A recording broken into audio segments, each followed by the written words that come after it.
3 jours après cet accouchement hors norme, par césarienne, la mère et les bébés se portent bien, selon le gynécologue obstétricien de la clinique privée de Casablanca. La mère, originaire de Tombouctou et âgée de 25 ans, avait été évacuée il y a un mois du Mali. La situation reste évidemment fragile pour des nourrissons poids-plume.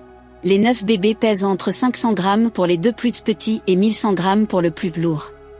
Le docteur Yazid Mourad, de la clinique Aïn Borja, qui a pris en charge Halima Cissé et pratiqué la césarienne mardi, donne des nouvelles plutôt rassurantes.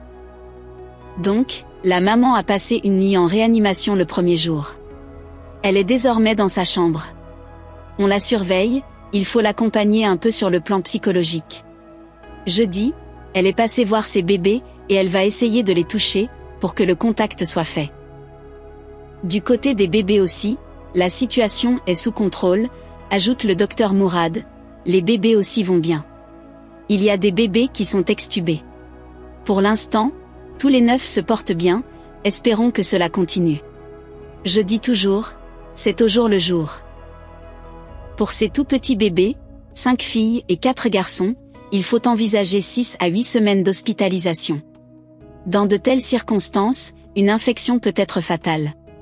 9 enfants vivant en une grossesse, c'est une première mondiale. Halima Cissé est déjà la mère d'un enfant. Elle avait d'abord été transférée mi-mars de Tombouctou au centre hospitalier universitaire du Point G à Bamako, puis évacuée vers le Maroc le 30 mars.